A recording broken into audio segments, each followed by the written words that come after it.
This is me, Doofnyaller, starting Valheim. The goal? Survive and progress. The reality? Probably chaos, bad decisions, and a few well-timed memes. Like every indie survival game, things are definitely going to go wrong, so sit back and get ready for some Heim time. No, my Windows is not activated, okay? Leave me alone. Long ago, the All-Father Odin united the worlds. He threw down his foes and cast them into the 10th world, then split the boughs which held their prison to the World Tree and left it to drift unanchored, a place of exile. For centuries, this world slumbered uneasily, but it did not die. As glacial ages passed, kingdoms rose and fell out of sight of the gods. When Odin heard his enemies were growing once again in strength, he looked to Midgard and sent his Valkyries to scour the battlefields. For the greatest of their warriors, dead to the world, they would be born again in Valheim. And here we are being taken from the battlefield in Midgard to Valheim, carried by one of Odin's great Valkyries to this war-torn land.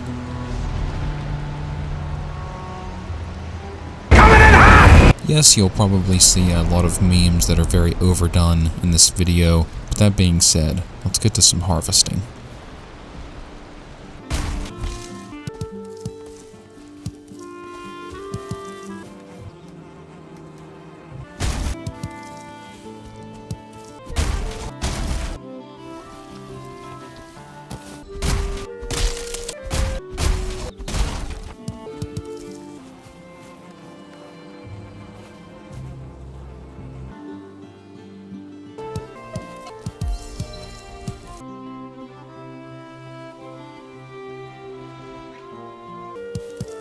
So I've played Valheim many times, and I've always gone for a very charge-in fighting style. However, this playthrough, I decided I would try to go sneaky. Of course, that's not always going to work in my favor.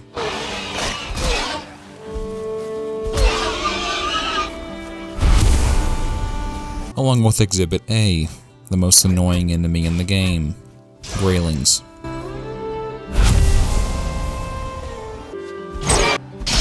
And this brings me to our first runestone.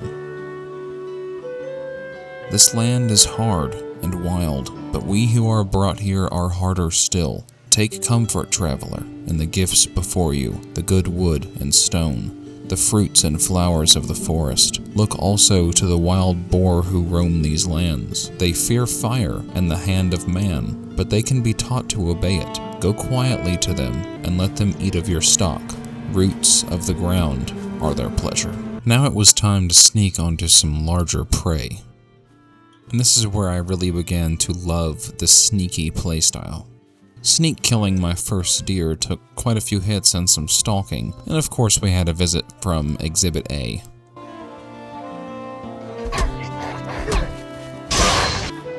Progressing in the game as quickly as possible is my primary goal, but of course, I'm going to have some fun here and there, for example, having my main playstyle being sneaking.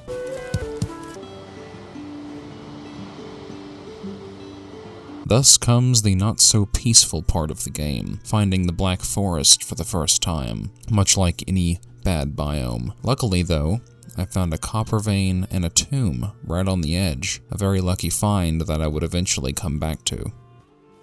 Now it seemed as good a time as any to start on my first small base. I chose right next to the sacrificial stones, seemingly a good spot.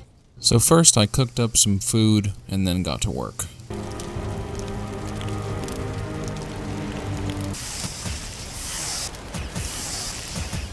The goal I had in mind wasn't anything extravagant quite yet, just a small cabin that I can use to start off.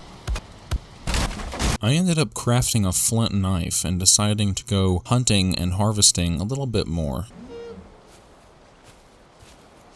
Of course, you can't do that without at least one bump in the road.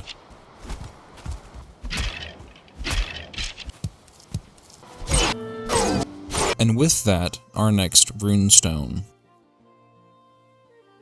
Long ages passed when the All-Father Odin united the worlds. He threw down the Vanir, the giants, and those creatures older than any others. The greatest of them could not be killed, but were instead forsaken, exiled here to Valheim for eternity. When they tread the earth, the lesser creatures jump like crumbs on a drumskin. You will know them when you see them.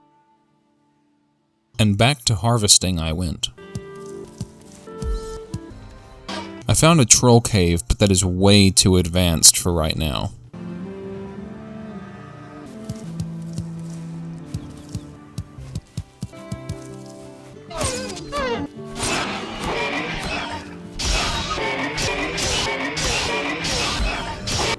And with that, our next runestone. Heed these words of Ulf, a poor settler in a strange land. You will find here good stone and wood, all you need to build a house. You will need to craft a roof to keep out the rain. Then you will need walls to stop the roof from falling down. Finally, you must have a door, or it will be much harder to go in and out. These things Ulf has learned for himself. Now he writes them on this stone to help others. Pray to Odin for his soul.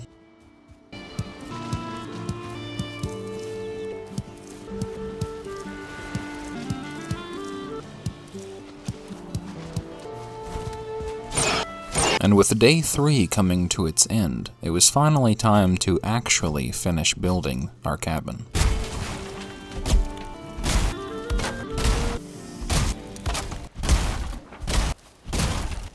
And also finer clothing.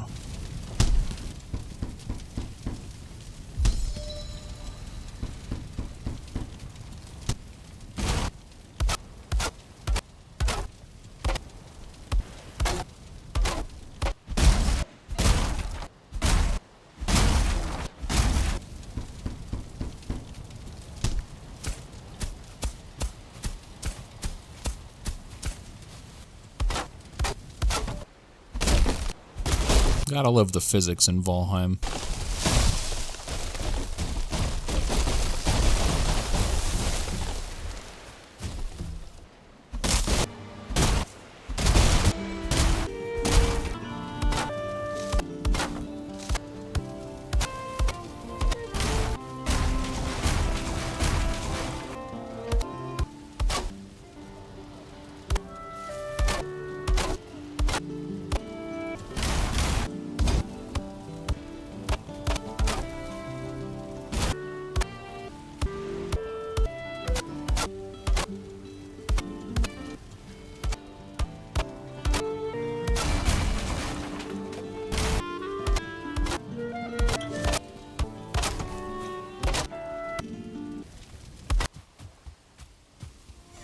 And with the house finally built, it was time for our first rest.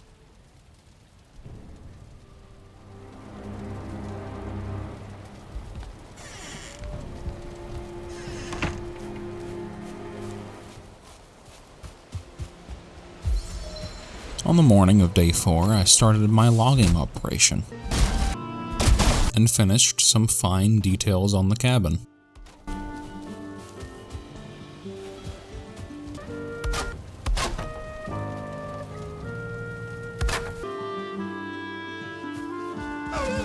And after a little more hunting, I discovered these.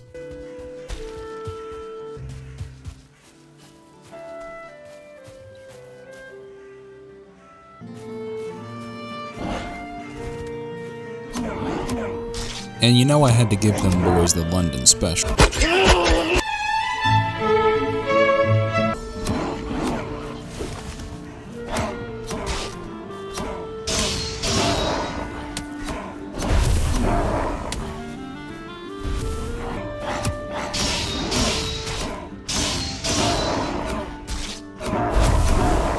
Just to discover that the Elder is extremely far away. So I looted the fort, got stuck for a brief moment,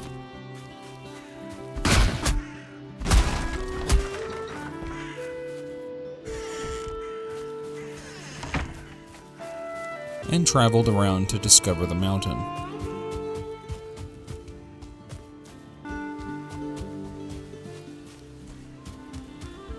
To which I then discovered a mysterious axe head which I've never actually seen, and tried a very funny way of getting this beehive down.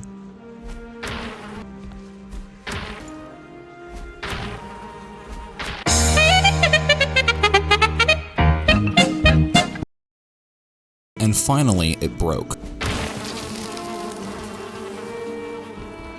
Eventually, I made it home, organized my storage, and put down the beehive.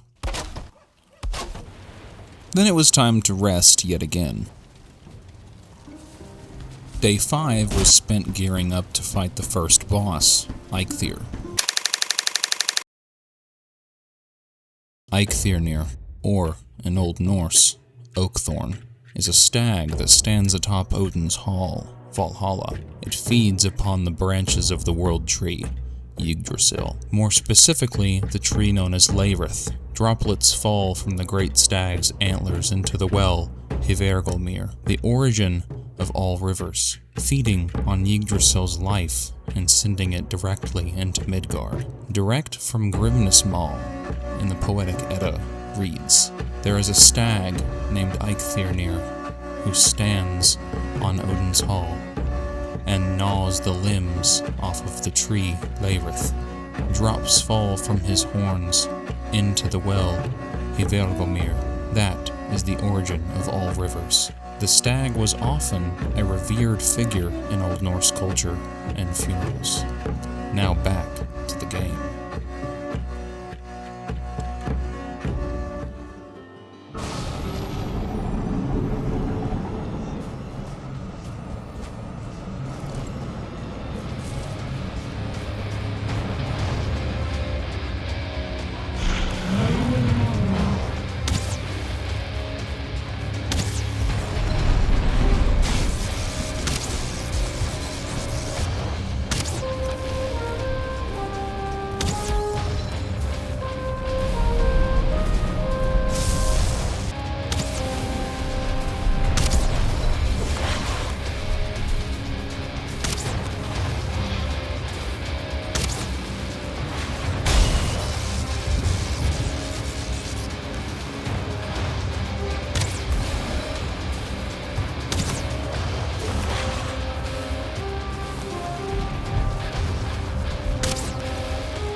Now, with Eikthyr defeated, it was time to get our first power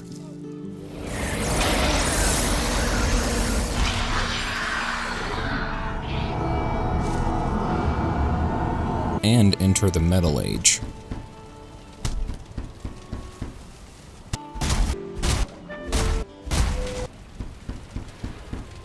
I also finally got around to making a flint axe instead of continuing to use a stone one. And so, with 3 antler pickaxes in hand, it was time to head to the copper vein, but of course, we ran into the local resistance.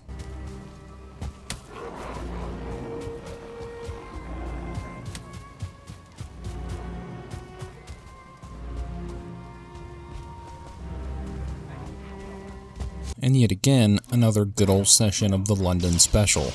Don't worry, no meme this time.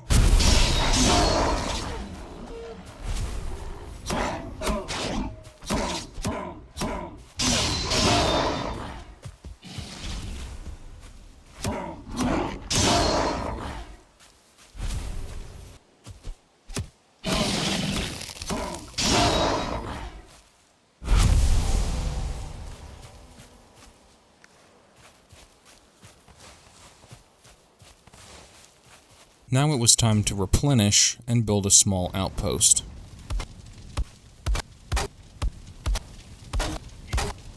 And thus, it was time to begin mining.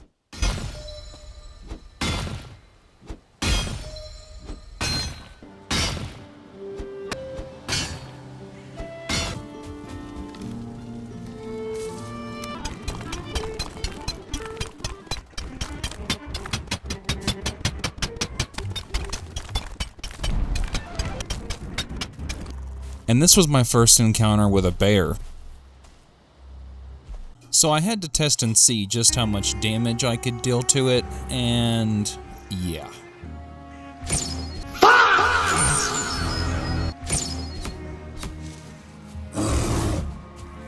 I managed to sneak my way out of it, but it never really did go away. And I ended up getting chased around again. And this is when I had my first death.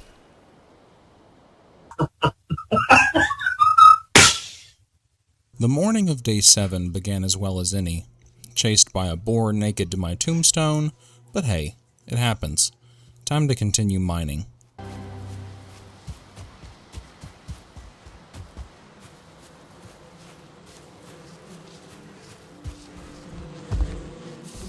Eventually I got tired of the boar chasing me, and I lit his up.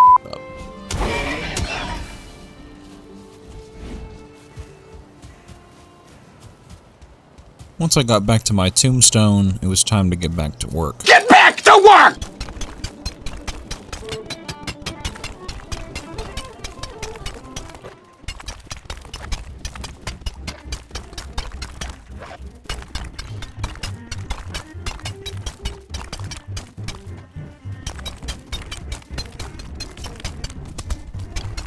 And as before mentioned, our friend came back. Are you serious, my brother?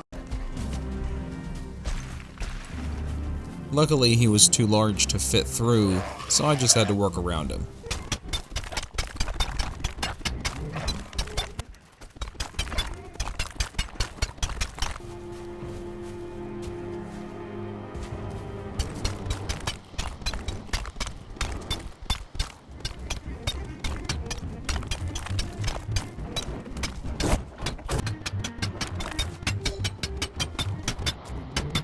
Then we were lucky enough to have our first event. The forest is moving. Also, I added walls around the outpost, just forgot to record that part. And it was in that moment I decided to be a lot safer during combat, or as best as I could. You can try to be as safe as you want, but no matter what, you're gonna get poisoned here and there. I played some peekaboo with the shaman and brute, but ended up losing them up on the mountain.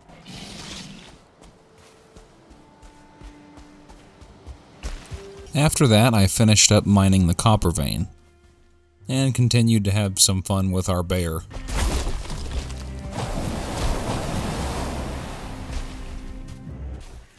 I grabbed up the remaining copper and let the bear de-aggro. So I ended up with enough copper to make 58 bronze, which would be just enough to make a full set of armor, tools, weapons, and nails for a cart, though I would need more later to make a cultivator, but I'll worry about that when the time comes. Now it's time to get some tin. With a good bit of luck, I discovered another copper vein, to which I also discovered a grey dwarf nest, and decided it's probably not that good of an idea to try to destroy it right now. I only ended up getting 21 tin, so I would need to get more, but it would be alright for right now.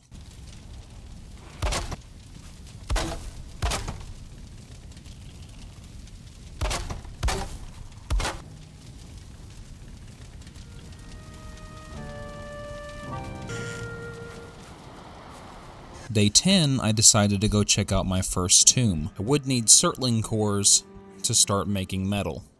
For my tomb exploration, I just cut to the good stuff.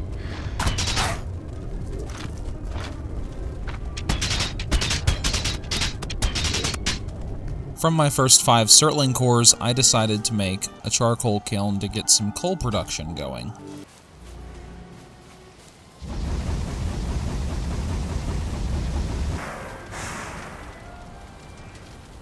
At the start of day 11, I filled up my charcoal kiln and continued tomb diving.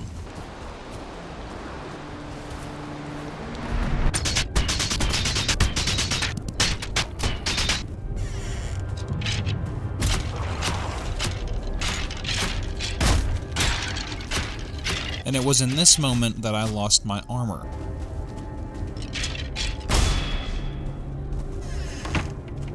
At this point, I had to start playing it safe. Once I got past the skeletons, I grabbed the surtling cores and got out of there. But of course, I made the best decision possible, to go to more tombs.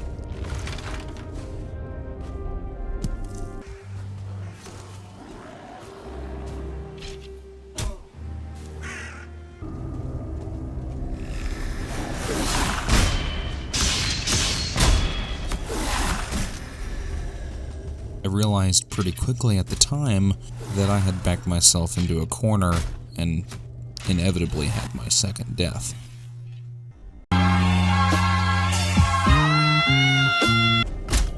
Get out! Upon arriving back, I scrambled to get my things,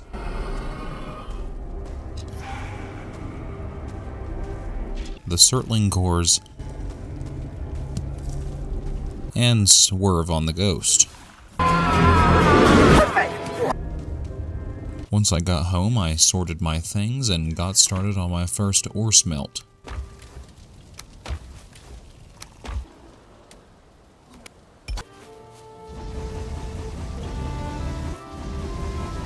Then I decided to go on another hunting escapade, to which I discovered the next runestone. Let all who read me beware of the Grey Dwarves, the skulkers in the darkness, the soulless ones. They are born from rot and rainfall. They spring like mushrooms from the smoking soil. There is nothing on their tongues or behind their eyes. Those who fear nothing should still fear them. When the soul of a murderer or a great sinner rots under the ground, it makes a hollow cyst which draws rock and wood and moss to it. It gathers the peat into flesh, braids reeds into bone, and takes rags for skin. It should not walk, but when the night comes, it walks. Should you who read this see one with a sword to your hand, lance it and let it out, or put it to the torch, for it fears the flame. From there, I decided to go back to the original base, gather up all the important resources, and move to my outpost as the main base. And after continuing to hunt and explore, I came across my first troll, to which I got the f*** out of there.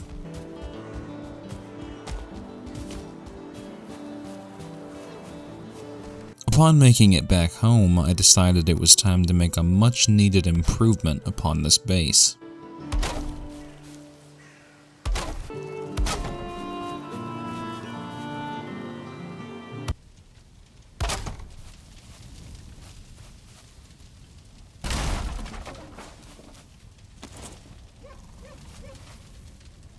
After finishing up, it started to look pretty good, and then I had my first dream. Once again, you run at the head of your warriors, the weight of your father's axe in your hand. You wake with the war cry on your lips. On the good morrow of day 13, I continued working on the house.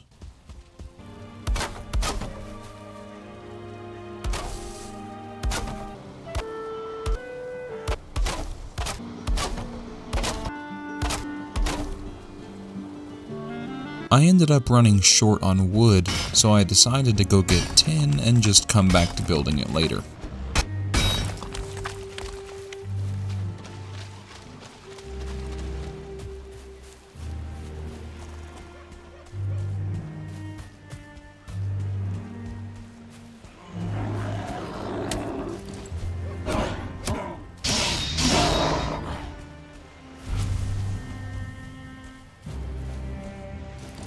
I I ended up coming across a 1-star bear that somehow didn't hear me at all.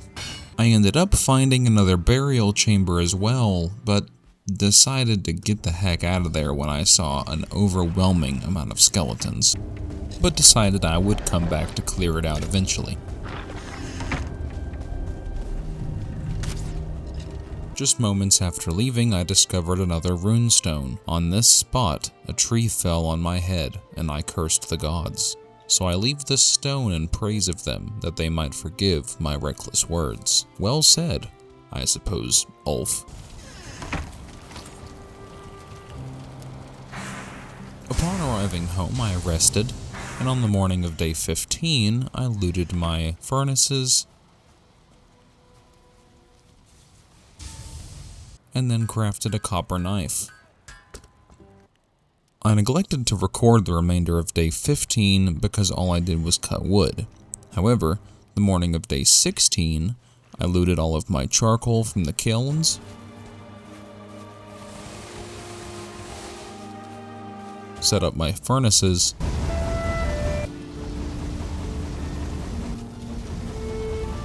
and then got to making bronze armor not too long after. With my newfound courage, I decided to try to take on our local bear, and it almost went wrong.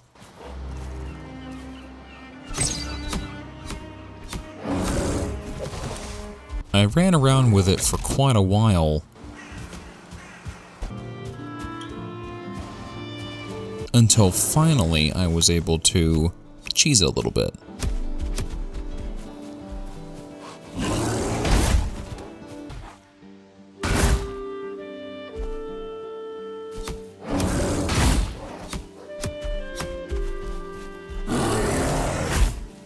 But even my little rock hovel didn't last for very long.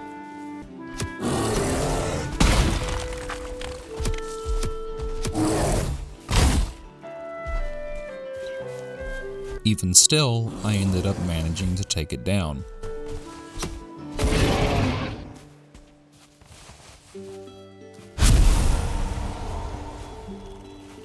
I also discovered that I could make a bronze pendant, which increases stamina regeneration by 25%. And so, for the remainder of the day, I filled up my charcoal kilns, went to bed, and had another dream. You dream of a bright hall filled with gracious warriors and fair maidens. The air hums with song. The boards groan under the weight of steaming dishes. The mead flows like water. You awake slowly, with the laughter still ringing in your ears. And on the morning of day 17, I laugh with excitement to all of my charcoal. All of day 17 was spent tending to my kilns and furnaces.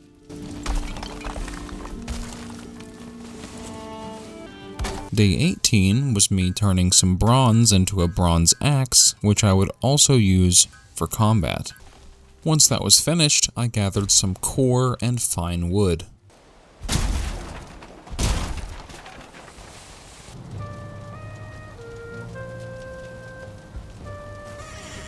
Day 18, I crafted more bronze,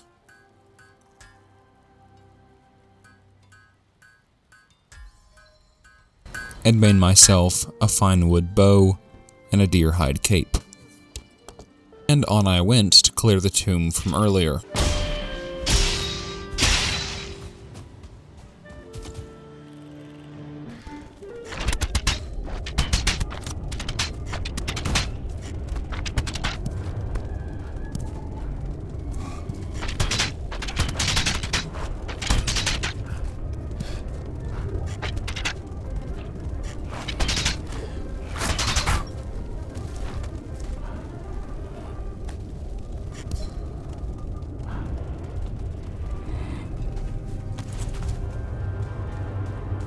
After that, I was on my way to get some more tin, and came across our first troll to actually kill. Boy, he's sick!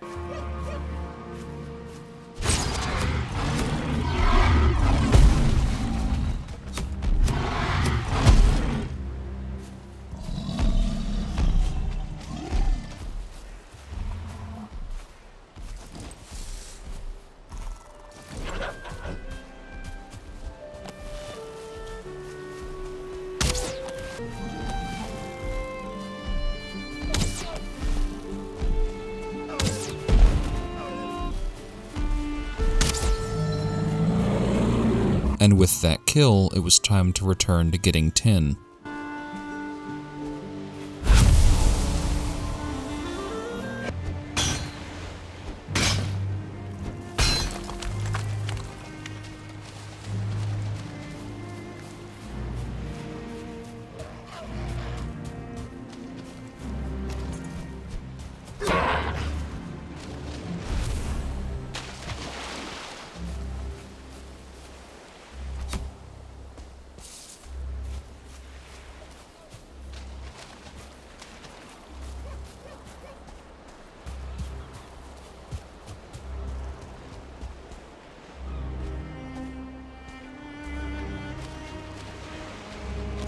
This is when I actually decided to test this bear's hearing, which wasn't very good.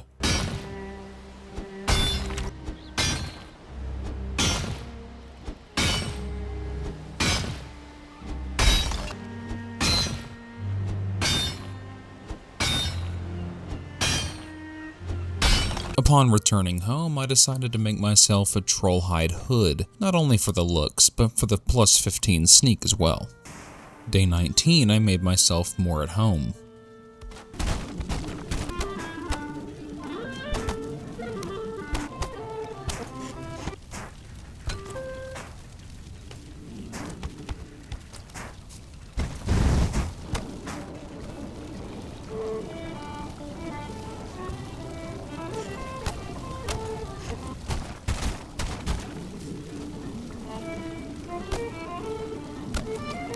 And thankfully, I now had a nice setup for smelting going.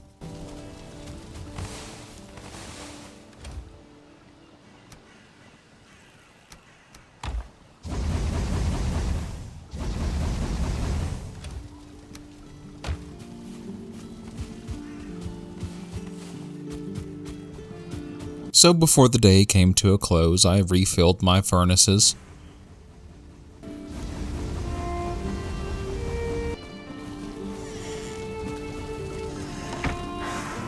and then rested for day 20.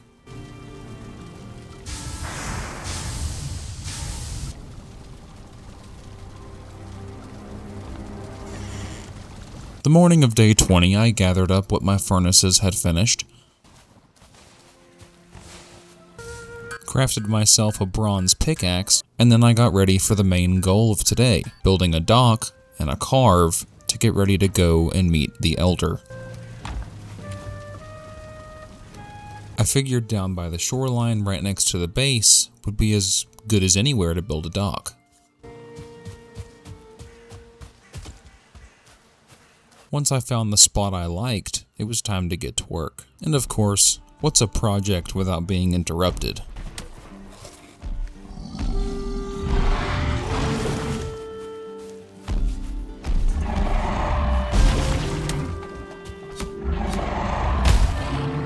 After getting smacked around, I just decided to use the easy method of a bow.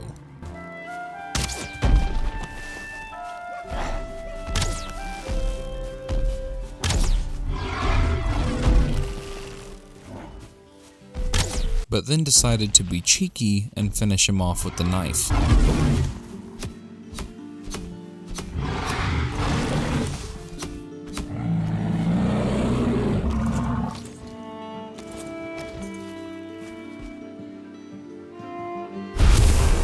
Once I finished off the troll, I built the dock.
Next thing, I picked up the beehive from the house next to the dock and placed it at home.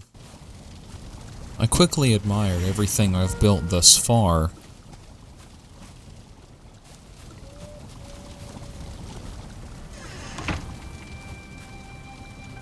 and then laid to rest for day 21. And then ended off with one final dream. You dream you are walking in a snowy wood when you come upon a naked child, sitting against a tree with his eyes closed, but his chest moving to breathe. As you kneel beside him, you know he has been sleeping here for many centuries, waiting for you. When you touch his shoulder, you both awaken. And that's where it's going to end off. Thank you to everyone who's watched this video. Don't forget to like and subscribe, and I'll see you next time in days 21 to 40.